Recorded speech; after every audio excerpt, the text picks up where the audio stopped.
back like we never left. It's Double Move Sports. As always, I'm Steph Albiero. I'm here with the fantasy phenom, my guy, cranking out the free agency content. Now into these rookies. Let's go. Alex Lott, say what's up, man. Man, I'm hyped. I mean, you probably clicked on this video, so you know what it is. It's round 2 of our Superflex rookie mock draft. We already did round 1 on our channel. Be sure you check that out if you haven't already done so. That is where we are getting picks 1 through 12 on the board here. Again, it is Superflex rookie mock draft here, PPR. So that's kind of like the lay of the land with where this mock draft is coming from. And Steph, there are still some absolute steals here in round 2. Some of the names I'm seeing available on the board, I know would be late first rounders, if not mid first rounders most other years. So there's a talented 100%. draft class here in 2021. It's going to be super fun to break down some of these names. I'm with you, man. So what we're going to do, guys, is go just pick by pick, player by player. We're not going to look at roster construction. We're going to look at best available player on the board. And Alex, I blessed you on the first round with the 101. And because I'm such a saint, I'm such a nice guy. Thank you. I'm going to let you have the 201. Take it away. Who you got? We've been diving into these players more than you guys know over the last week or so. These second round guys especially are where it starts to get deep. And Steph and I have been grinding some of these guys that we weren't as familiar with, but one that we are familiar with is Jalen Waddle out of Alabama. And it's where I'm going here at the 201. It's honestly it's criminal that he made it out of the first round. So this is a steal, in my opinion, at the 201. 5'10", 182 pounds, 22.3 years old. But Jalen Waddle's game is built on speed. And I know oftentimes we get burned, no pun intended, by some of these speed guys. Think about John Ross, Henry Ruggs, back in the day, Darius Hayward-Bay. Guys that are built on speed but just turn out to be bust. Tyreek Hill is one where we saw the speed at the combine, at the college level, and he was able to develop some of his route running and other things along with the speed to the NFL level. Obviously, getting Patrick Mahomes as your quarterback helps as well. But Tyreek has shaped his game up really nicely, and I think Jalen Waddle is much closer to a Tyreek Hill type of player than he is to a John Ross, than he is to a Henry Ruggs, although I still think we could see more from Ruggs this season. But Waddle got it done at Alabama, missed a big chunk of 2020 with an ankle injury, but in 2020, 28 receptions, 591 yards, and 4 touchdowns in just 6 games. That's 21.1 yards per catch. Sheesh. Fantastic yards per catch there with Mac Jones at quarterback. Yes, Waddle has a late breakout age for all you analytics people out there, but it's more about the talent around him than it was about his own talent. I mean, on that depth chart at Alabama, he was playing with Jerry Jeudy, Henry Ruggs, Devontae Smith. So, I mean, they were 4 deep at the wide receiver spot. And when Waddle did get opportunity at Alabama, he made the most of it. In 126 targets in his career there, 84% career catch rate, just phenomenal efficiency. He's a special teams player as well, has made plays on special teams at Alabama through his collegiate career. So Waddle here, top of the second round. The talent is there. The speed is there. I think the draft capital is going to be there as well. I do expect him to go mid to early round 1 in the NFL draft. So just a fantastic home run pick here to start out the second round. It really does feel like there's potentially 15 players that we could try to fit into our top 10 or our top 12. Jalen Waddle there is a steal. Another guy that I think is a steal as my pick at the 202. I'm taking Rondale Moore. I love it. Man, this guy is the human muscle at 5'9", 180.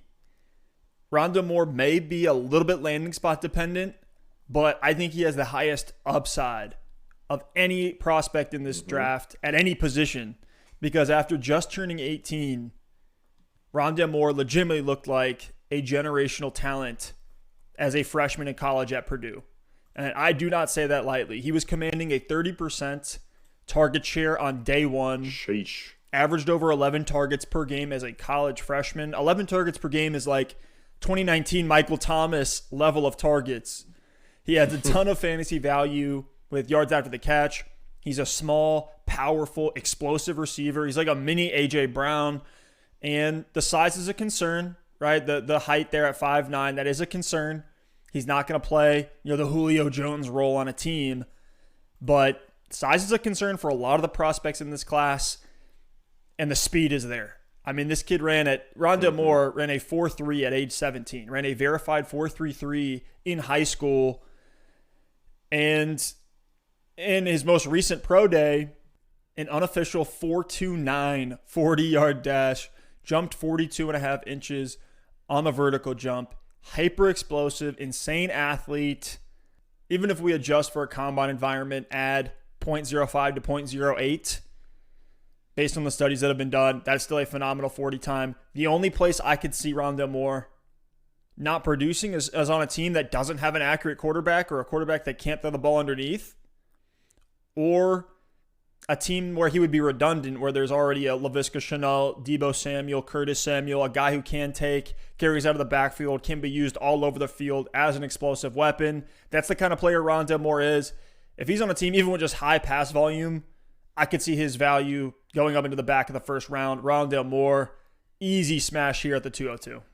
I love it, Steph. And imagine picking from the 2 slot in a 12-team league, going with a guy like Najee in round 1, going with Rondale Moore at receiver in round 2, and hopefully if you are rebuilding, you were able to pick up an additional first in a super flex league, and you get one of those quarterbacks that are likely to go in the first round.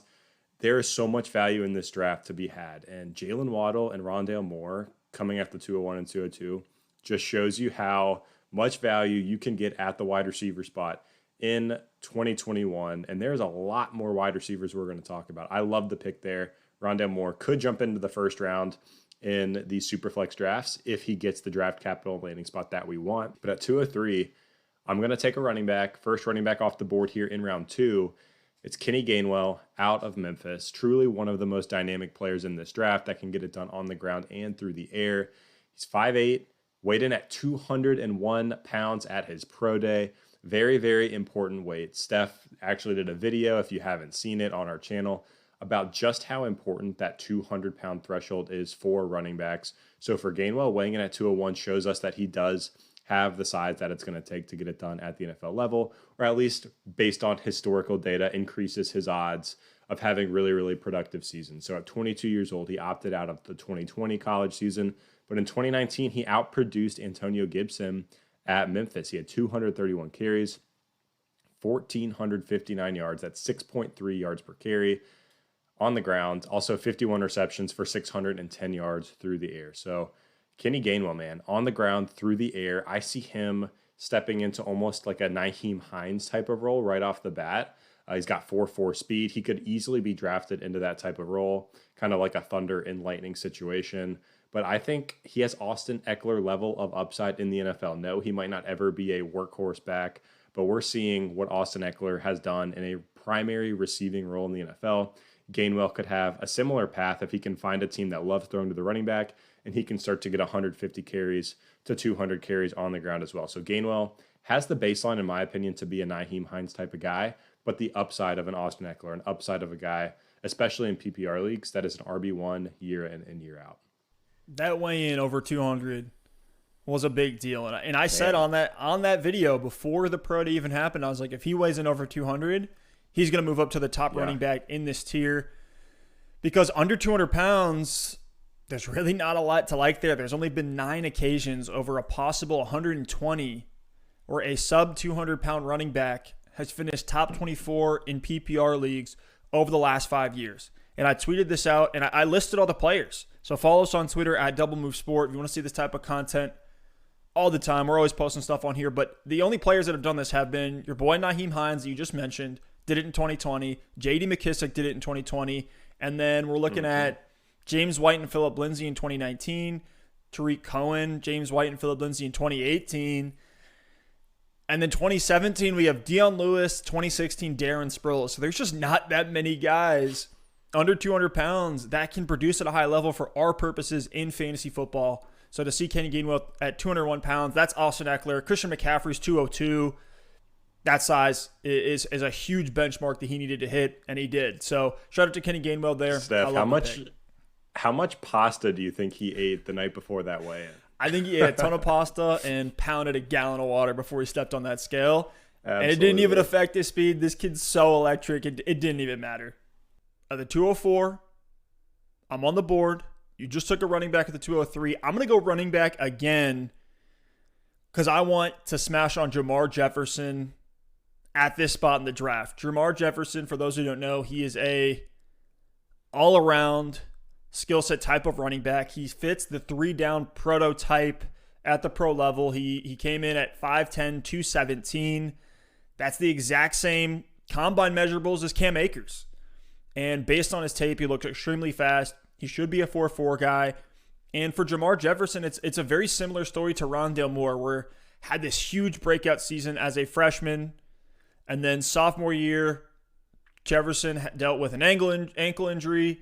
Junior year had the shortened Pac-12 season for Oregon State. But in 6 games in 2020, Jamar Jefferson was on pace for video game numbers. Paced out for a full season, he would have had 266 carries, 1,718 yards, 18 receptions, and 14 total touchdowns. He was getting fed every game, commanding volume on the ground, commanding volume through the air. And for Jamar Jefferson, he was responsible for 35% of his offense's production. Teams knew that Oregon State was just going to pound the rock with Jamar Jefferson, and they could not stop him.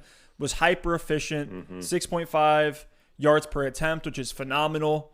And if Jefferson gets the draft capital, that's the only question left for me on Jamar Jefferson. If he gets the draft capital, he's going to shoot up draft boards. He's the clear RB4 to me in this class. And I don't think he's getting the hype because he plays in the Pac-12. You know, you got the Eastern time zone. Guys like you that go to bed at 9 p.m., Alex.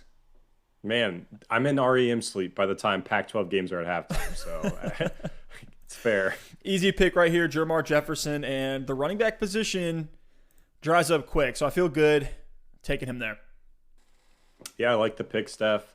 And we're going to keep this running back run going at the 205. I'm going to go with Chuba Hubbard out of Oklahoma State. Wow. Ironically, a school that I often get confused with Oregon State because they almost sound the same. The colors are the same, but I think we got it right here. Chuba Hubbard, Oklahoma State. And with this guy, it's like, what a fall from grace. At one time was the RB1 in this class. 6 foot, 208, really good size for a running back. He's 21.8 years old. And the reason he had so much hype as that potential RB1 in this class was because of his 2019 season. You mentioned with Jamar Jefferson, the video game-like numbers he could have put up. Well, Chuba Hubbard actually did it for a full season. Listen to this. In 2019, 328 carries for 2,094 yards and 21 total touchdowns. Absolutely ridiculous. His stats in 2020, the production just was not at the level that we saw out of him in 2019, but he's still talented. I mean, he's a former track runner. He's got good enough speed, obviously, to get it done at the NFL level. But with Chuba Hubbard, it kind of reminds me of like a Ronald Jones situation. There's just some red flags, and it's like, how prevalent are those red flags going to be? With Rojo, it's the pass protection, it's the receiving ability and receiving production. And Rojo's been very successful in his NFL career on the ground, but we've started to see some of those red flags really inhibit his upside. With a guy like Chuba Hubbard, I think it's very similar. The pass protection has been called into question. The receiving production has not been there. I need to really grind the tape on the receptions that he had and the routes that he ran to see if it was just a matter of not throwing to the running back or if he's actually a liability in the passing game. So I do owe some homework there, but he also has a little bit of an injury history. So there are red flags with Chuba that could cause him to fall in these super flex drafts and in the NFL draft. But I still think he could give production as a rookie. There's plenty of teams that could use an RB2. You know, think about or an RB2, or quite frankly, a guy to split the work in the backfield. Steelers, Jets, Cardinals, a few teams that come to mind. Also the Denver Broncos, Steph, a team we have talked about loving for Chuba Hubbard, just because there's a Phillip Lindsay type speed role that doesn't get a ton of receiving work that could be available there in Denver with Melvin Gordon as really the only guy left in town. I know Royce Freeman and Mike Boone are there, but they could use maybe a day 2 rookie. So if he gets decent draft capital, if he does go as a day 2 pick, and he can get a good landing spot, I think Chuba Hubbard could be wheels up. We will see what happens in the NFL draft. But here at the 205, I feel really, really good about it. Yeah, all the guys in this range start to become more and more landing spot dependent because there's less proven production and less that we've seen from a measurables perspective. But with Chuba Hubbard, love the fact that he's an Olympic sprinter from Canada. You talk about those video game numbers. I see Chuba Hubbard as the poor man's Travis Etienne. All right, so if you look just one round earlier, if you can't get Travis Etienne at the 104, settle for Chuba Hubbard in the early to mid second round, because he is an explosive home run hitter, has the receiving chops, but it's not really his primary skill set.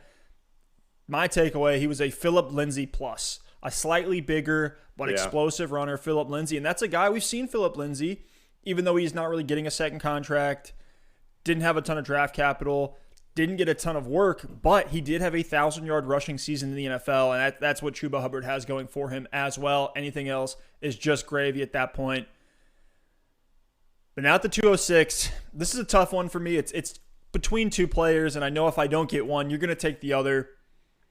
It's really tough, but I am going to go with Terrace Marshall, because Terrace Marshall could just be the second coming of Justin Jefferson. Now, not to make the comp or say that Terrace Marshall is going to have the record for most receiving yards as a rookie wide receiver, but what I'm saying is it's a guy, LSU, who played predominantly in the slot, didn't have anything insane on his resume. It's not like he's 6'4". It's not like he's going to run a 4.3, but he's just a solid, consistent receiver, broke out early, and he carved a target share while competing with Justin Jefferson and Jamar Chase in his second year in college. Had an 11% target share against those guys with Joe Burrow dishing the rock. And then once Jefferson and Chase left, I mean, look at where Jamar Chase is on this board. We know how good Justin Jefferson is. This year competing with Kayshon Boutte, who's also going to be a guy that you're going to hear a lot over the next couple of years, was able to command a 16.6% target share. So slid into the alpha role right away. This is a guy that's been really driving up my draft boards. His tape is great. He's been highly touted as a prospect coming into college, and then balled out before he opted out the back half of the season because he knew he had done enough to get the draft capital. He's projected to be a day 1 or 2 pick coming up here in a few weeks in April. And in a full season without Joe Burrow, Terrace Marshall was on pace for 89 receptions, 1,357 receiving yards, and 18 touchdowns. Jeez. At 6'3", 200 pounds, he is a jack-of-all-trades type of receiver. I think he can make it in the league in the slot or running out wide. He's produced in a crowd of pro talent, broke out just a few months after turning 19. I'm taking this shot on Terrace Marshall in the mid-second round. I like it, Steph. Terrace Marshall, fantastic. There's a lot of landing spots that would be incredibly fun for him. But I'm glad you left me with the other wide receiver you were thinking, because you know it's my guy. It's Elijah Moore out of Ole Miss, a guy I have been rising on day in and day out. Stud. It seems like I can't get enough of this guy, and I'm going to be reaching on him in a ton of these Superflex drafts. Steph, I know you love him as well. I think maybe that hype train is like reciprocating between the two of us, because it's like, who can hype this guy up more? 5'9", 185, so a little bit undersized, 20.9 years old.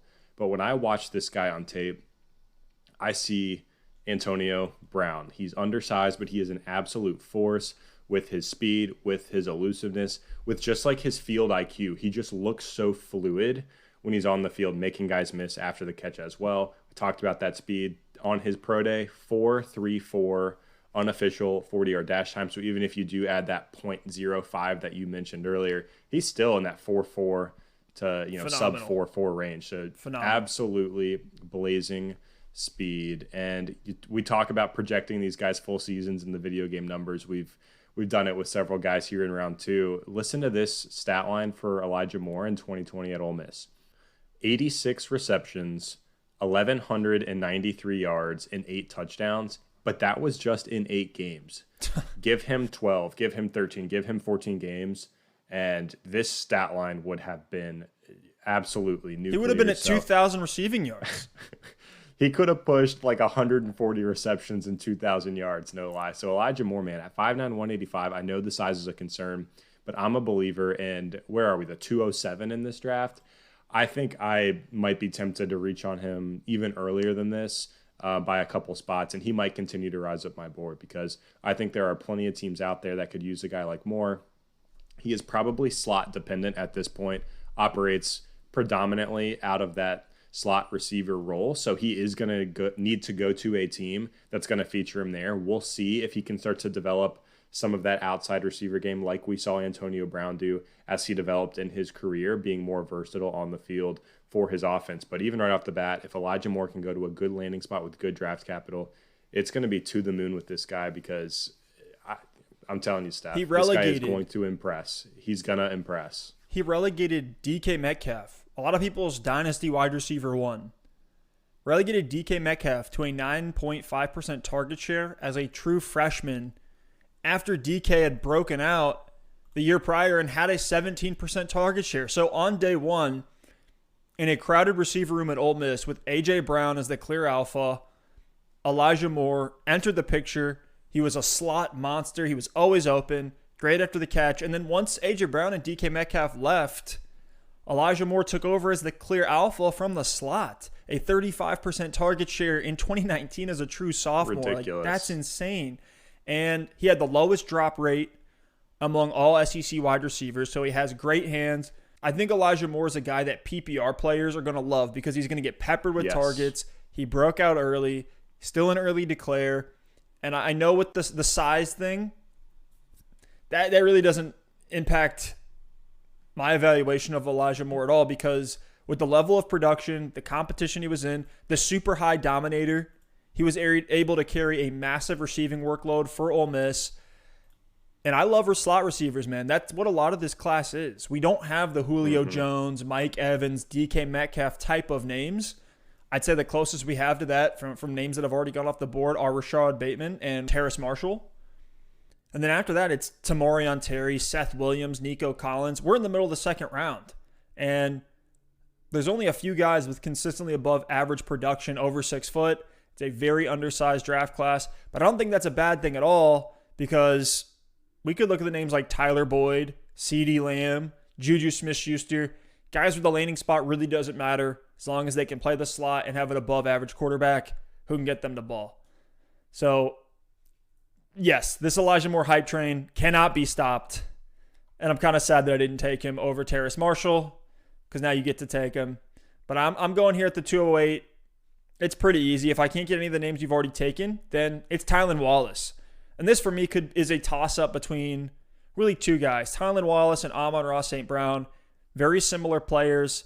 But I'm going with Tylan Wallace because he's shown that he can carry an offense, and he's done it for 1 year longer. That's the only difference. He's not the biggest specimen. Tylan Wallace is 6'1", just a very solid receiver with immense speed who can create separation, great at high pointing the ball, deep downfield, ran a 4.39 at his pro day. If we adjust to something like it's a 4.46 in a combine environment, that to me is Tyler Lockett.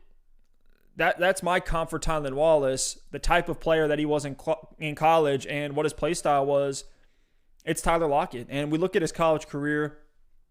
Tylan Wallace broke out as a 19-year-old sophomore, which you'd love to see. 1,500 receiving yards and 12 touchdowns. Was on a roll his junior year, on pace for 1,173 yards until he went down with a brutal ACL tear. Then came back. We looked at the wide receiver class last year. Didn't think he was going to have a chance to go early in the draft. Came back, proved that he was healthy. And in 10 games in 2020, was on a roll again, on pace for 1,200 receiving yards. If we take the injuries out, this guy was a 1,000-yard receiver 3 years in a row since he turned 19 years old. So say what you want about the Big 12. That's just impressive.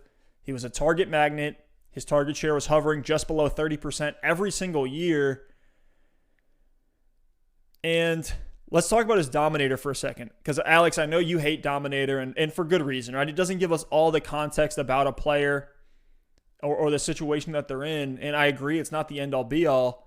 But for those who don't know what dominator rating is, it's the percentage of teams receiving yards and receiving touchdowns. Tylan Wallace's dominator was 47%. That means he was literally half of the passing game for this team, and that's phenomenal. That's extremely impressive. Teams could not stop Tylan Wallace no matter who they were playing, and he was able to carry an offense. I like him because I think he can play a lot of different roles for a team. He can play out wide. He can play in the slot. And you're getting a discount on Tylan Wallace because of the ACL injury, which will cause him to be a late declare, coming out of college, and he'll go later in the NFL draft. So I'm taking Tylan Wallace in this back tier here, and I'm not second guessing that at all. Yeah, I like the pick, Steph. A little wide receiver there, or a little wide receiver run there in the middle of round 2. But at the 209, I am going to shift it back to the running back spot with a guy who, in my opinion, is kind of the end of this round 2 tier. You know, I think Kenny Gainwell's at the top of it. Then you got Jermar Jefferson, Chuba Hubbard. And to me, I think you slide Michael Carter from UNC right there in the back as guys that I think can come in and likely have a role right off the bat if they go to the right landing spot. Obviously, there's going to be outliers. There's going to be your Phillip Lindsays. There's going to be your James Robinsons that are day 3 picks, undrafted guys that somehow, by a matter of circumstance, by cuts, by injuries or whatever, shoot their way up to opportunity. But Michael Carter, I think, will be drafted into a specific role that a team has in mind in the NFL. He's 5'8", 202, 21.9 years old. And when I think about Michael Carter, I think about a guy who's, I want this to be a compliment, like good, but not great at most facets of the game. You know, he's a good runner. He's a good pass catcher. He has good vision. He has good enough speed, but he's not necessarily going to wow you with all these pop plays. At UNC, split time with Javonte Williams, who we drafted there in round 1 at UNC, and he actually outproduced him for their last 2 seasons there together. So I really like Michael Carter just because he's done it in college. Listen to this production in his senior season there at UNC. 156 carries, 1,245 yards. That's 8 yards per carry for 11 total touchdowns. Also added 25 receptions on 30 targets through the air. So an incredibly efficient player, makes the most of his opportunities. And I know some guys on the board might have more upside, but I think Michael Carter is still a very solid pick here in the middle back of round 2. So Michael Carter from UNC is the pick. Steph, what do you think of this running back? Do you think this is the last running back of kind of that round 2 tier? I'd say so. There's a couple guys that I'd probably take early round 3, and we'll definitely get into those. If you guys like the video, a like and a sub, always appreciated. It lets us know that you guys like what we're doing here with the Rookie Dynasty content. We'll keep it coming out. But yeah, I like the Michael Carter pick. There may be some receivers I'm looking for here, and this is really the part of the draft where it can be very roster dependent on who you're going to take. Sure. But Carter's easily one of the most slept on running backs in this class. He's done everything he could possibly do for being a guy that is 5'8", 202. I mean, just a few months after turning 18, he was running at 5.8 yards per carry on 100 carries in the ACC. And believe it or not, for those of you who get really into the weeds on the data, Michael Carter has the earliest breakout age in this class. Now, I know we don't really value that as much for running backs, but he was seeing over 15%. All of UNC's offensive production, that entire offense, as a freshman, second on the depth chart. And then he only got better for 3 years. He increased his skill set in the passing game, showed out at the Senior Bowl. I mean, notice where Javonte Williams is on this draft board, and Michael Carter was even more efficient. So either that tells us UNC's offensive line is absolutely nuts, or both Javonte Williams and Michael Carter are exceptional running backs. So I'm definitely willing to take my shot on Carter at the back of the second. So at the 210, I'm easily going here. Amon-Ra St. Brown. I prefaced this pick earlier. He's very similar to Tylan Wallace. Tylan Wallace is 5'11", 193. Amon-Ra St. Brown is actually taller and weighs a little bit more, 6'1", 195. And we know this. It's the go-to anytime Amon-Ra St. Brown talk comes up. It's that he comes from this family of athletes. His brother, Equinemius St. Brown, plays on the Packers right now. I do think Amon-Ra St. Brown will be better than Equinemius in the NFL because he's done nothing but produce at the college level at USC since he was 19 years old. And it's funny when you look at his stat lines because it's almost a linear progression. So as a freshman, 60 receptions, 750 yards, again at just 19 years old, then saw 70 receptions as a sophomore, 80 as a junior, would have easily had back-to-back 1,000-yard seasons if the Pac-12 had played a full season in 2020. And the only reason I have Tylan Wallace over Amon-Ra is that we've never seen Amon-Ra carry an offense on his shoulders because he was playing the 1B to Michael Pittman's 1A at USC, actually outproduced Michael Pittman as a freshman in 2018. So both Tylan Wallace and Amon-Ra St. Brown are as solid as they come in the second round. And I could see a team falling in love with Amon-Ra St. Brown, and him, if he gets the draft capital, could easily outperform this ADP where we have him here at the back of the second. I like it, Steph. And I'm going to actually keep the wide receiver run going here. I'm going to go with Kadarius Toney out of Florida. This is a upside pick. This is a little bit riskier at this point in the offseason because Toney, man, we just haven't seen quite as long of a track record of production from this guy. But at 5'11", 189, 22.2 years old, I like Toney's skill set, and I like how it translates to the NFL. At Florida last season, 70 receptions for 984 yards and 10 touchdowns. So good, but not great production at Florida there with Kyle Trask.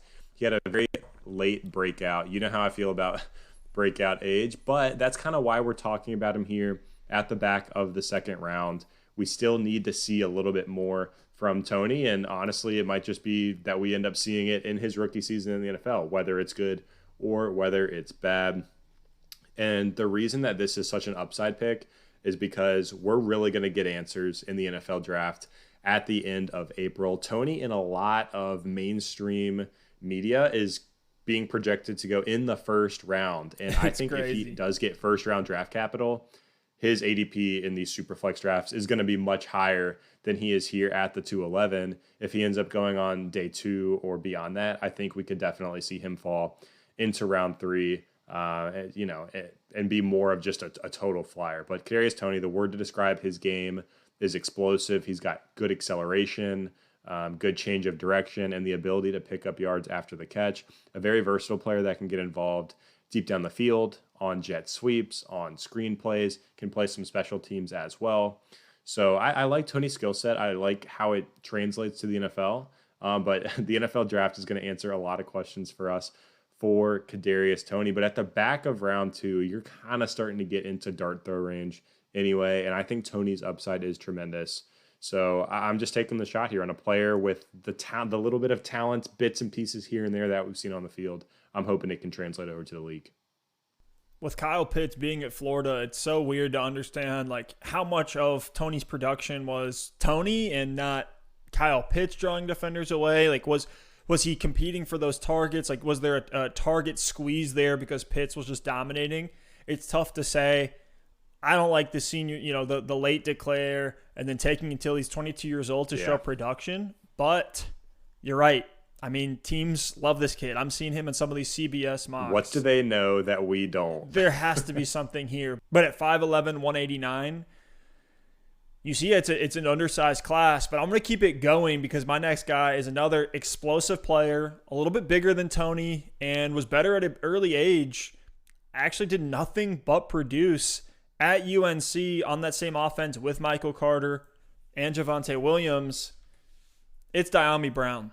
And for those who don't know, Dyami Brown broke out huge as a sophomore, then had back-to-back 1,000-yard seasons, was a touchdown machine at UNC, and being 6'1", 185, he's a very skinny receiver. He's like the Slim Reaper when he's out there, but he's this vertical threat, downfield slasher like a John Brown or a Kenny Stills. That's really my comp for him. The one downside, which may cause him to fall in the NFL draft, is his hands weren't the best. He did have a lot of drops in college, but he's young, he's fast. Hopefully he can bulk up a little bit, and he's an electric wide receiver. I hope I have Dyami Brown on some of these rosters because he's so exciting to watch. If he weighed in 10 pounds heavier, I'd probably have him a tier higher with Tylan Wallace, maybe even ahead of Tylan Wallace. So that's the only thing I'm worried about is that size. So a lot could change with Dyami Brown once we have all the pro day numbers. But that's my pick to close out this second round. Alex, any names you feel like we missed here? I know some people would be hyping up Trey Sermon in the comments, Tamorion Terry, anybody else we may have missed. I feel pretty good about it, Steph. I think it's going to be interesting to see where some of the other tight ends go as well. I know Brevin Jordan, Pat Freiermuth have been talked about a decent amount. As where is the draft capital going to be? Which one is really going to emerge as the number 2 tight end in this class? behind Kyle Pitts. I don't think they deserve, the second round draft capital as of now, but we'll see landing spot. We'll see situation there. We got our boys Tutu Atwell and Javian Hawkins from Louisville, where we both went to college. So they're more of homer picks in back of round 3, maybe round 4, depending on landing spot as well. But I love these round 2 picks, Steph. I mean, it just shows you how deep this class is. We're mid round 2, late round 2, still picking guys that I think could have a really, really good shot to make an impact in the NFL. So a ton of fun.